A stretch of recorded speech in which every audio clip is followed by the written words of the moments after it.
Welcome to the last Florida Realtors live interview. This is Tracy Velt. I'm your host, and I am a contributing editor for Florida Realtor Magazine and also host the Real Trending podcast from Housing Wire. So today, right now, our last interview is with John Crossman, CCIM. He's a president of Crossmark Services in Winter Park, Florida. Welcome. Thank you. Hello, Tracy. So good to be here with you. Yeah, glad to have you. We had talked a little bit before this, and you'd used the phrase shopping centers in flux, and it says a lot in just 4 words. So let's start there.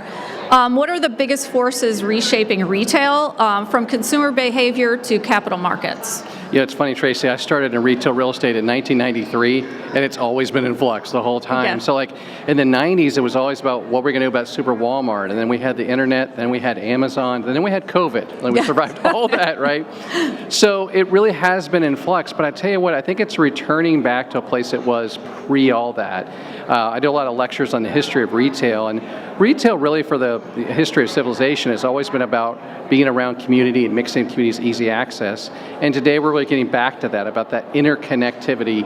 I used to talk about tenant mix and like mixing uses, but it's really about mixing the right uses on properties that connect to their local communities.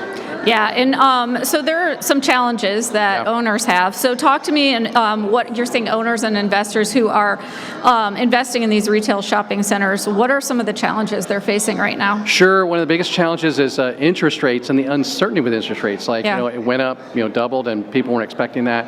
They would expect them to be lowered, and then they haven't been, and so that uncertainty has kind of like gummed up some of the investment activity. Yeah. So people need to get a point of like they're accepting it, or do they think it's going to get lowered, which will probably get lowered a little bit. So that's an issue. And then the other one is government relations, right? Like there are some communities that are being very pro-growth. There's some smaller markets in Florida that are pushing growth, which is great. Some of the other markets are trying to slow growth, and maybe that's not an intended consequence, but people raising impact fees or the process. So development's getting harder, and so that's really government regulations, and those works as a challenging area. Yeah, definitely challenging. So we hear a lot about vacancy and tenant mix. Right. So what's the new playbook for keeping a center leased and thriving? Well, today a lot of centers actually are 100% leased, and really what it comes back to is tenant mix and kind of ideal tenant mix. And so you remember the TV show Breaking Bad and then Better Call Saul? Do you remember where Saul's law office is? Do you remember that? Mm-hmm. And if you remember, it was in a shopping center. Yeah. And when you and I were growing up, all law firms were like in downtown office towers, but the reality is like having some uses, having accessible is a big deal. So remember, you and I were kids, we went to the dentist, we went to downtown office buildings with those terrible highlights magazines, remember that? Well, now dentists are in shopping centers, right? Because it's about being like a consumer. So I think the serious secret sauce moving forward is the right tenant mix and honoring what's about the consumer and their proximity. Yeah, how dare you say bad highlights magazines? Those were the best. So for investors looking at retail today, what are some of the non-obvious indicators that a shopping center is well positioned for success? Okay, so here's the thing you have to look at is tenant sales, right? Old school, when we were doing a lot of malls, we always recorded tenant sales. A lot of tenants paid percentage rent.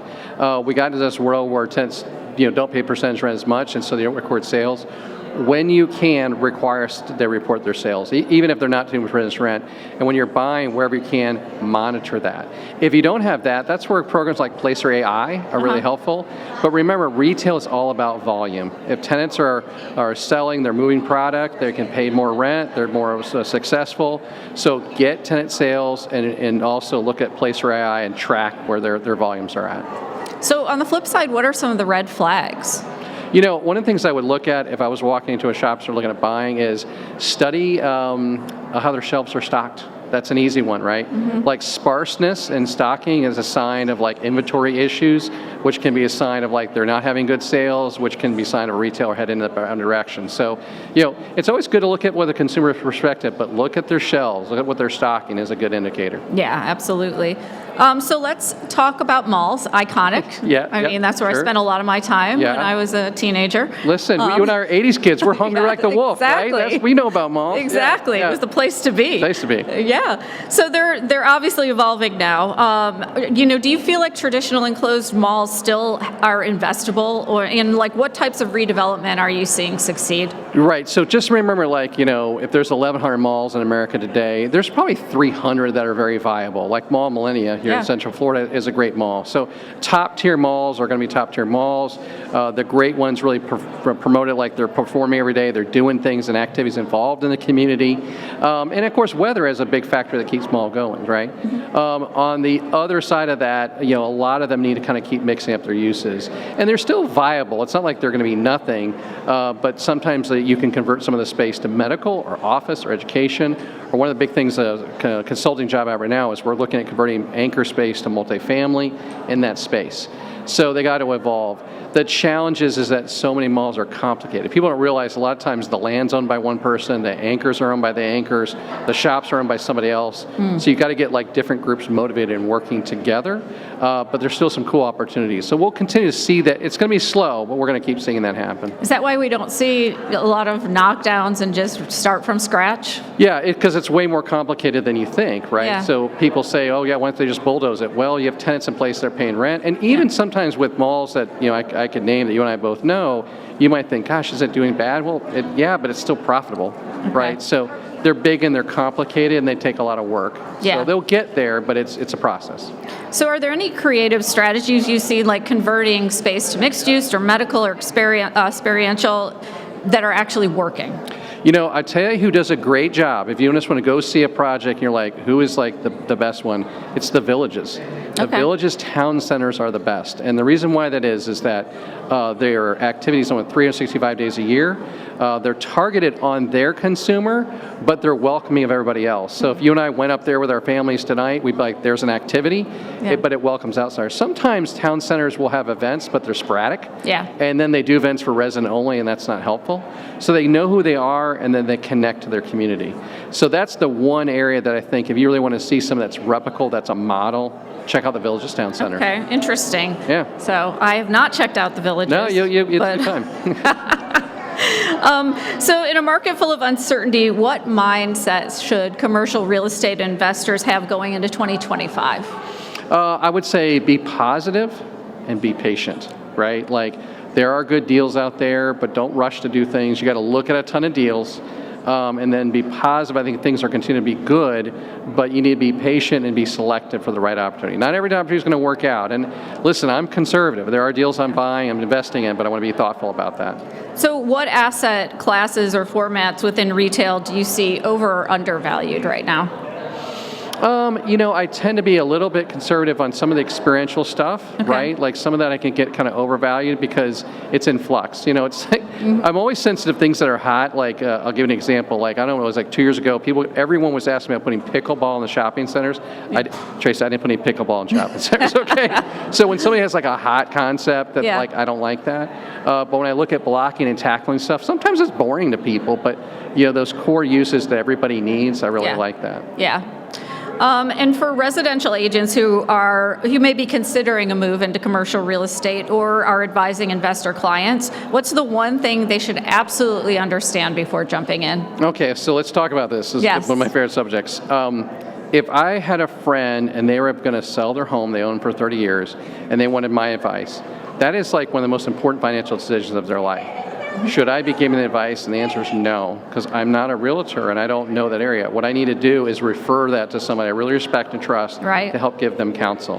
Well, the reverse on the other side is true. If you're working with somebody and they're thinking about opening a business or they've been leasing, they're going to buy in commercial, and you're a residential realtor, I would not, with good integrity, be like taking the lead on that. What I would do is find somebody who's an expert and refer that to them. That's what I would do. Now, if you're like, well, I want to move in that area, then find a commercial mentor, and then at some point, learn, and then, cut the rope and then move into that area.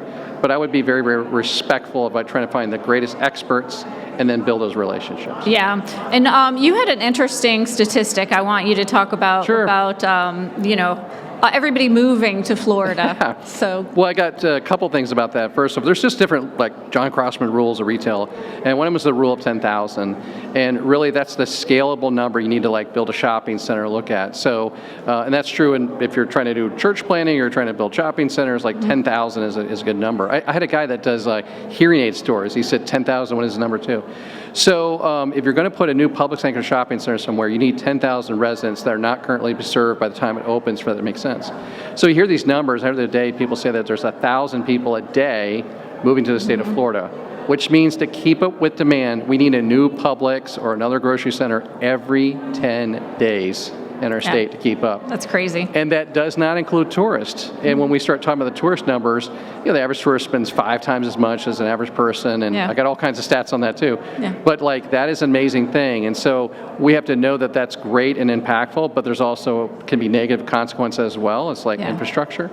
But when you understand retail real estate, you focus on where the residential is going. If people move here, they vacation here, we're doing good. So I'm going to throw one at you. Tell me about your most complicated project and how you made it work. Well, I would tell you that the one that I've got most complicated right now is a mall deal. Okay. And I'm making it work because I'm really working to get all sides talking to each other. And when I got involved with this deal, you had the mall itself, you had a landowner, you had the city, and then you had the anchor tenants. Oh, wow. And with all that, Tracy, I find it surprising, none of them were talking to each other. Like, it was this sort of negative thing.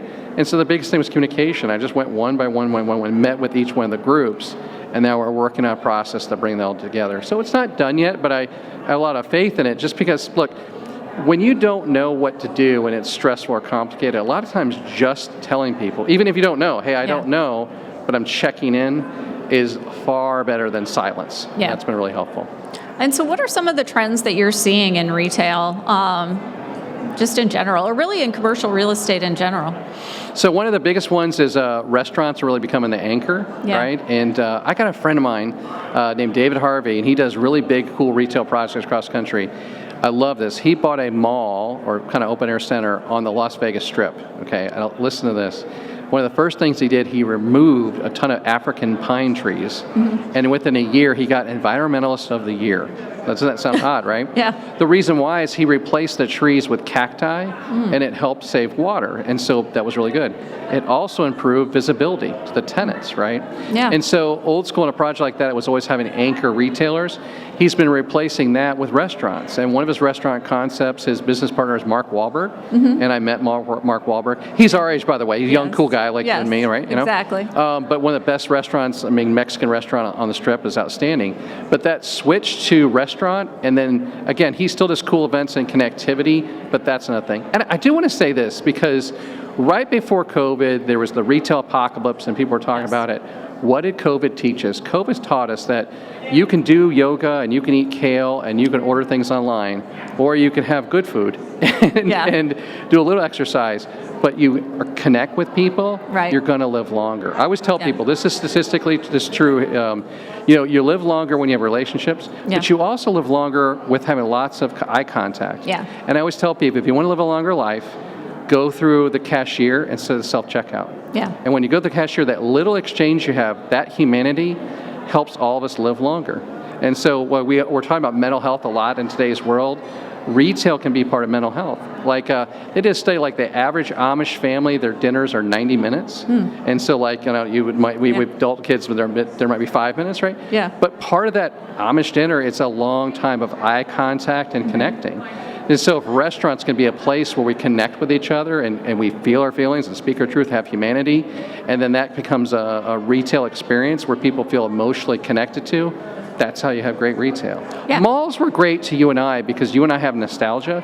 But the malls became too generic. And by making them like corporate, it made it smoother, but it made it non-connected to their communities. And then it was disconnected, kind of like an island. But when you think about Publix and we talk about pub subs and things like that, you and I were like, oh, I feel good about that.